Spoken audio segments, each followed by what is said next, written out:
പലരിലും നടുവേദന വളരെ ബുദ്ധിമുട്ടുകൾ അനുഭവിക്കുന്ന ആൾക്കാർ ധാരാളമുണ്ട്. നടുവേദന കാരണം നടുവേദനയ്ക്ക് പലതരം കാരണങ്ങളാണ്. കൂടുതൽ നടക്കാതെ ഒരേ സ്ഥലത്തിരുന്ന് പലതരം ജോലികൾ ചെയ്യുന്നവർക്ക് നടുവേദന വരാൻ സാധ്യത ഉണ്ട്. അതുകൂടാതെ വീഴ്ചകൾ കാരണം മൂടിടിച്ച് വീണ് അത് കാരണം വരുന്ന നടുവേദനകൾ, അതുകൂടാതെ പീരിയഡ്സ് സമയത്തുണ്ടാകുന്ന ഇറഗുലർ മെൻസ്ട്രേഷൻ, പിന്നെ അത് അമിതമായി വൈറ്റ് ഡിസ്ചാർജ് പോകുന്ന ആൾക്കാരിൽ ഈ നടുവേദനകളൊക്കെ വരുന്നതായിട്ടാണ് കണ്ടുവരുന്നത്. നടുവേദനയ്ക്ക് തക്കതായ ചികിത്സ ചെയ്യണം. ചിലപ്പോൾ എല്ലുകളിൽ ഒരു കംപ്രഷൻ ഉണ്ടാവാം, അല്ലെങ്കിൽ പൊർലാപ്സ് ഉണ്ടാവും, അല്ലെങ്കിൽ നട്ടെല്ലുകളിൽ ഗ്യാപ്പ് കൂടുതൽ വരാം. ഇത്തരം കാരണങ്ങൾ കൊണ്ട് നടുവേദന വരുന്നുണ്ട്. ഇവകൾക്കെല്ലാം പറ്റിയ ഒരു ഔഷധമാണ് ഞങ്ങളുടെ ഡോക്ടർ ഗ്രീൻ ഓയിൽ. ഈ ഓയിൽ നടുവേദന ഉള്ള ഭാഗങ്ങളിൽ പുരട്ടുകയും ഈ നടുവേദന റേഡിയേറ്റ് ചെയ്ത് താഴോട്ടും തുടയിലേക്കും അതുപോലെ കാലിലേക്കും സ്പ്രെഡ് ചെയ്ത് അസഹ്യമായ വേദനകളുണ്ടാക്കി നടക്കാൻ പറ്റാത്ത രീതിയിൽ പലരും അവസ്ഥകൾ അനുഭവിച്ചുകൊണ്ടിരിക്കുകയാണ്. അവർക്കെല്ലാം ഈ എണ്ണ നടുവ് തൊട്ട് കാല് മുഴുവനും ഇട്ട് രാത്രി നല്ല ചൂട് കൊടുക്കുകയാണെങ്കിൽ നടുവേദന എളുപ്പത്തിൽ മാറും. ഇത് കൂടാതെ ചില കഷായങ്ങൾ ഞങ്ങൾക്കുണ്ട്. നീർമുള്ളി കഷായം, ഇതൊരു ഡയൂറിറ്റിക്കാണ്. ചിലർക്ക് കൂടുതൽ യൂറിൻ പോകാതെ വരുമ്പോഴും ഇതുപോലെ നടുവേദന ഉണ്ടാകുന്നുണ്ട്. അത്തരം ആൾക്കാരിൽ ഈ നീർമുള്ളി കഷായം എന്ന് പറയുന്ന കഷായം വളരെയധികം ഗുണം ചെയ്യുന്നുണ്ട്.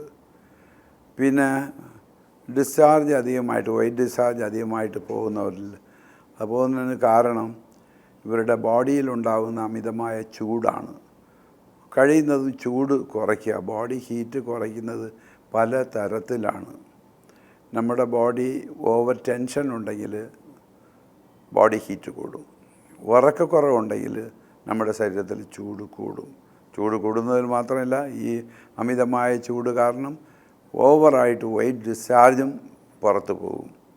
പിന്നെ മുടി കൊഴിച്ചലുണ്ടാക്കും അമിതമായ ബോഡി ചൂട് കൊണ്ട്. പിന്നെ നമ്മൾ കഴിക്കുന്ന ചില തരം ഭക്ഷണങ്ങൾ ഹീറ്റ് പ്രൊഡ്യൂസ് ചെയ്യുന്ന ഭക്ഷണങ്ങളാണ്. ഉദാഹരണമായിട്ട് കോഴിമുട്ട, കോഴിയിറച്ചി, പൈനാപ്പിൾ, പപ്പായ, അച്ചാറുകൾ, ഇതെല്ലാം ശരീരത്തിന് ചൂട് കൂട്ടുന്ന ഭക്ഷണങ്ങളാണ്. ഇത്തരം ഭക്ഷണങ്ങളെ മാറ്റി നിർത്തിക്കൊണ്ട് ധാരാളം പാല് കുടിക്കാം. ശരീരത്തിന് ചൂട് കുറയ്ക്കാൻ പറ്റിയ ഒരു ഔഷധം എന്ന് പറയാം, ഭക്ഷണം എന്ന് പറയാം, പാലാണ്. പാല് ധാരാളം കുടിക്കുന്ന ആൾക്കാർക്ക് സാധാരണ നടുവേദനയും വൈറ്റ് ഡിസ്ചാർജ് എന്ന് പറഞ്ഞാൽ വെള്ളപ്പൊക്കം പറയും, അതെല്ലാം ഉണ്ടാവാറില്ല. മുടി കൊഴിച്ചലുണ്ടാവാറില്ല കൂടുതൽ പാല് കുടിക്കുകയാണെങ്കിൽ. അതുപോലെ തൈര് നമ്മുടെ സ്കിന്നിനെ ഡ്രൈ ആക്കും. പാല് നമ്മുടെ സ്കിന്നിനെ സ്മൂത്താക്കും. അപ്പോൾ തൈര് കൂടുതൽ കഴിച്ചാലും മുടി കൊഴിയും, പാല് കൂടുതൽ കഴിച്ചാൽ മുടി കൊഴിച്ചലും മാറും, സ്കിന്ന് സ്മൂത്താവും. അതുകൊണ്ട് പാല് കുടിച്ചുള്ള ഒരു ഭക്ഷണ രീതി തുടരേണ്ടതാണ്. പിന്നെ അമിതമായി പുളിരസമുള്ള ഭക്ഷണങ്ങൾ കഴിയുന്നതും ഒഴിവാക്കണം. ഞാൻ ഇവിടെ സൂചിപ്പിച്ചിട്ടുണ്ട് നേരത്തെ ഒരു പരിപാടിയിൽ, ഓറഞ്ച്, മുന്തിരി, മാങ്ങ, പൈനാപ്പിൾ, പപ്പായ, പിന്നെ അച്ചാറുകൾ, ഇതെല്ലാം ഇതെല്ലാം ചൂട് ബോഡി ഹീറ്റ് പ്രൊഡ്യൂസ് ചെയ്യുന്ന ഭക്ഷണങ്ങളാണ്. ഇത്തരം ഭക്ഷണങ്ങൾ നമ്മുടെ കഴിക്കുന്നത് സ്വല്പം ഒഴിവാക്കിയാൽ, കംപ്ലീറ്റ് ഒഴിവാക്കണമില്ല, അസുഖമുള്ളവർക്ക് മാത്രം ഇതെല്ലാം ഒഴിവാക്കിയാൽ മതി. നോർമലായിട്ട് നല്ല ആരോഗ്യമുള്ളവർക്ക് എന്ത് വേണമെങ്കിലും കഴിക്കാം, ഒരു കുഴപ്പമില്ല. അസുഖങ്ങൾ വരുമ്പോൾ ഇത്തരം ഭക്ഷണങ്ങൾ മാറ്റി നിർത്തണം. പലപ്പോഴും ഞാൻ ഇതുപോലെ കാര്യങ്ങൾ പറയുന്നത് പലരും തെറ്റിദ്ധരിച്ചാണ് എടുക്കുന്നത്. സിദ്ധമരുന്നുകൾ കഴിച്ചാൽ പഥ്യമുണ്ടെന്ന്. ഒരിക്കലും ഇല്ല. സിദ്ധമരുന്നിന് ഒരു പഥ്യവുമില്ല. നമ്മൾ അനുഭവിക്കുന്ന ഇതുപോലെ വേദനകൾ, അസുഖങ്ങൾക്ക് വേണ്ടിയാണ് ഈ പഥ്യം എന്നുള്ള സംഗതി ഞങ്ങൾ പറയുന്നത്. അതുകൊണ്ട് പഥ്യമായിട്ടിരിക്കുക, കഴിയുന്നത് റെസ്റ്റ് എടുക്കുക. നടുവേദന ഉള്ള ഭാഗത്ത് ഈ green oil, doctor green oil 2-3 നേരം പുരട്ടുക. രാത്രിയാകുമ്പോൾ വെള്ളം ചൂടാക്കി ആവി പിടിക്കുക. പുളിയുള്ള ഭക്ഷണങ്ങൾ കുറയ്ക്കുക. ഐസ് വാട്ടർ, ഐസ്ക്രീം ഇതെല്ലാം ഒന്ന് ഒഴിവാക്കുക.